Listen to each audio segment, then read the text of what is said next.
everybody, and welcome back to the channel. It's your girl, Lori. This is episode 4 of the Expectation series, and this one is Stop Expecting External Things to Give You Internal Peace. Hard pass. So let's jump into it, right? So think of it this way. Nothing, I'm telling you, nothing can give you, it's literally in the name, inner peace. Another thing that's in the name, self-love, not Bob's love, not mom's love, not all it. Those are great. That's great. We as mammals, we as humans, yes, we need that sort of, that's great. But it's not going to give you sustainable peace. It can't, external things can't fill that void. And if they do, it's temporary. And it carries heavy codependency, heavy expectations because you're expecting, okay, because you're going to constantly, we've talked about this before, move this goalpost back, right? Well, if this would just happen, I'd be happy. Okay. So now let's say you work towards that. Let's say you get it. And you're like, okay, well, what else can I do to make me happy? Like you're always chasing something. You're expecting that something or someone is going to make you happy. Oh, no. And I got a whole podcast coming on that. Absolutely not. That is not what's going to happen. And when you get clear in that, and this is where people have a hard time spending time by themselves. But if you can't spend time with you, why the hell should anybody else want to spend time with you? I've said this to you before. If you can't sit with yourself in the quiet, dealing with your stuff, why would somebody else need to be able to tolerate you? Why? You can't tolerate yourself. And so this is why you have to understand that other things can't give you that sustainability and those healthy situations, not just relationships, situations. Like I said, you could say, well, if I had more money, I'd be happy. Okay. I have clients who have ridiculous amounts of money, like obscene amounts. There's a reason that they're still with me because they just have more money, more problems, nicer house, nicer car, whatever you consider nicer, more things, more houses. But guess what? They're still who they are. They still have things to deal with. See, anywhere you go, there you are. Anywhere you go, there you are. I don't care if you're living in an $800 million mansion or a tent. You're still you. And so the more, now listen, I'd be happy if somebody was like, here's $800 million.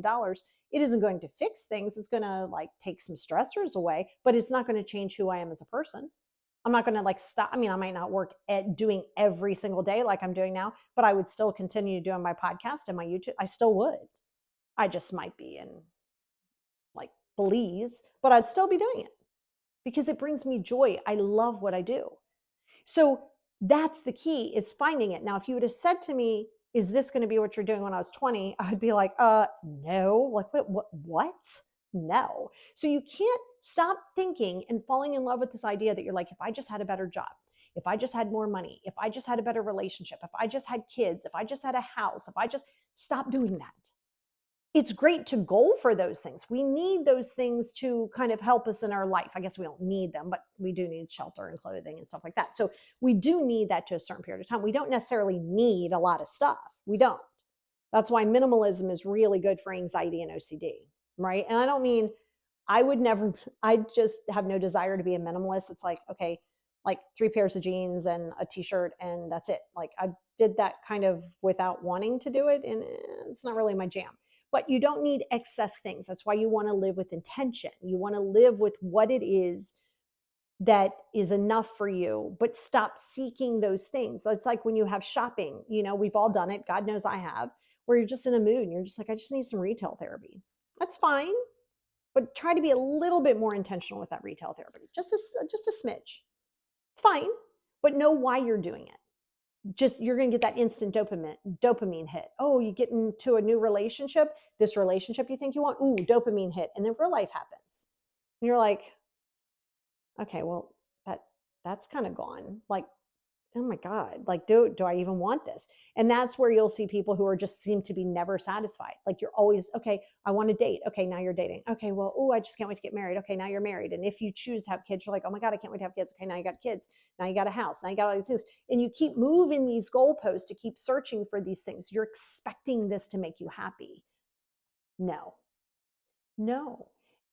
Because when you do that, you're literally saying, my joy and happiness is reliant upon said thing or person or situation.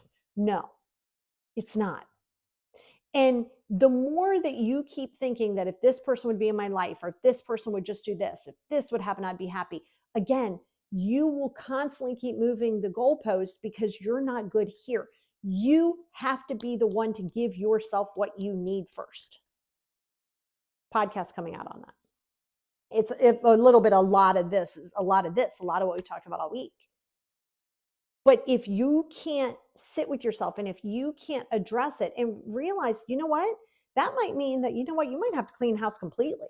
I mean, you might just have to cut ties with all your relationships. Now, you might not have to do that, so don't go panicking. But what my point is, like I said, are you ready to really do the work? Are you ready to find that inner peace? Are you ready to find that self-love? Because sometimes you might not be, because you want it to be the way it is and you want everybody else to change. Why? They are not obligated to change. They don't owe it to you to change. You don't have to stay. I've said this all the time. People say, well, what if I don't like where I work because I feel like I do it all? Okay, well, let's get you look into a different job. Well, why do I have to get a different job? Because you're the one with the problem. Stop.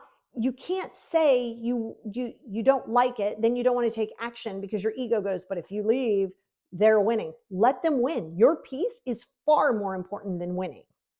And what are you winning? What are you winning? So see, this is why that self-love, that's why 98% of my entire profession is built on teaching you self-love, empowerment, not being a victim to your mentality or your circumstances. And when you get in that space and you understand that, yes, you could have a nicer car, a nicer job, a nicer bank account, a nicer this, a nicer that, blah, blah, blah, blah. But at the end of the day, the same person is looking back at you in the mirror. Same person's looking back at you in the mirror. Just might be a nicer mirror. So you got to stop expecting that if this person does this, or if you change this, or if that happens, yes, could it give you more peace? Of course, but don't bank everything on that, right? Don't do that. Like to say, and don't ever have anybody or any situation be your everything. No, no, no, no, no. Right now you're putting all of this emphasis on this person or this situation or this thing has control over you. Now there's an expectation. Well, you're my everything. So now there's an expectation that comes with that. Oh God, no, no, no. They do not have to reciprocate that, and you do not have to stay present for it. But you have to be willing to accept that. And the expectation of these things or people or situations of making you happy is taking away from what you really got to do. And that's work with yourself. That's sit with yourself, figure out what that trauma looks like. And if you don't know, hey, book a session with your girl. Like, I got you. Let's do this. But you got to be willing to do the work. You got to be willing to accept that you are solely responsible for your happiness. Everything else is icing on the cake. The issue you run into is when you give the eggs to the cake over here to this person, sugar to the money, flour over here, baking soda over here. Now, everybody has this recipe, and you feel like, oh, without everybody coming together, this is what it looks like. No, no, no. You hold your eggs, your baking soda, your sugar, your brown sugar, your vanilla, your flour. You are that. Everything and everybody around you is the icing on that cake. Yes, it makes it prettier. Yes, it makes it look great. Yes, it completes the package, but you can have cake without that icing. You can have cake without that icing. And that's important. You got to stop giving the ingredients and then get mad when somebody doesn't give you the eggs. You chose to give them that ingredient. Stop doing that. Stop doing that. Now you're expecting this. Now we go back into what we were talking about before, expecting you out of people, expecting this to happen. Okay, that's different. I mean, same, but a little different, because you can be expecting all of these things, different things that you think that you need to make you happy. But at the end of the day, hard pass. It does not. Like I said, it can add to it for sure. But unless you have the solid foundation, that's you. You have to be your solid foundation, not the people around you. Then you can build, then you have a solid foundation of self, meaning even if that house, even if all the sticks, the bricks, and everything goes bye-bye, that foundation still exists, which is you. You must be your foundation. Everything else is fluff and good. And as humans, yes, we do need human interaction, but don't just hold on to humans or situations to say that you have it instead of not having it. Often you need to be by yourself. Often you need to be by alone, by yourself and alone. Sometimes you have to be, because that's the only way that you're going to learn to tolerate yourself. That's the only way that you're going to be like, wow, okay, maybe I am enough, because you are enough. So stop expecting external things to bring you internal peace. No, no. You are enough, but you always need to be your biggest foundation. All of those other expectations, let's shelf